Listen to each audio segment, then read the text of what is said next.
बहुदलीय राजतन्त्रात्मक बहुदलीय व्यवस्थादेखि अहिले अलि मान्छे आन्थे पुँजीवादी माओवादीको गणतन्त्र दलाल नोकरशाही पुँजीवादी गणतन्त्रमा पनि अहिले त्यो भ्रष्टाचारको कारणले नेपाली जनता अत्यन्त आक्रान्त भएका छन्, पीडित भएका छन्।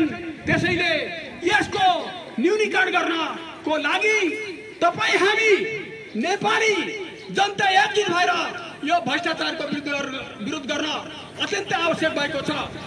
तपाई सुन्नुभयो अहिले भर्खर भिजिट भिसा प्रकरण खुलेको छ। भिजिट भिसा प्रकरण भनेको नेपाली जनतालाई बेच्ने, भिजिट भिसाको नाममा भिसा दिएर यहाँ पर्यटकको रूपमा भिसा दिएर विदेश पठाएर अनि मान्छे बेचेर विदेशमा गएर लुकेर बसेर नोकरी गर्ने व्यवस्था यो नेतृत्व यो सरकारले गरेको छ। यो भएको अहिले मात्र होइन, धेरै पहिलेदेखि यो चलिरहेको छ।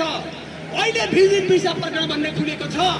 त्यसैले यस्ता कुराहरू यति भिजिट भिसा मात्रै होइन, ललिता निवास, अग्निकाण्ड, यति काण्ड अनि त्यसै गरेर गिरिबन्धु टी स्टेट काण्ड नेपालमा दर्जनौं यस्ता काण्डहरू अहिले पनि घट्ने गरिरहेका छन्। यो हाम्रो देश नेपाल हिजो विश्वमा सबैभन्दा धनी मुलुक थियो, ताकि विश्वका अहिले धनी भन्ने मुलुकमा नेपालले भोकमरी सहयोग गर्ने थियो र अहिले यो भ्रष्टाचारले गर्दाखेरि अरू हामीले भोकमरी सहयोग गरेका मुलुकहरू कहाँ पुगिसके, कुन अवस्थामा पुगिसके, तर हाम्रो देश नेपाल झन पछि झन गिर्दो अवस्थामा छ र नेपाली जनता यो अवस्थामा पीडा भोगिरहेका छन्।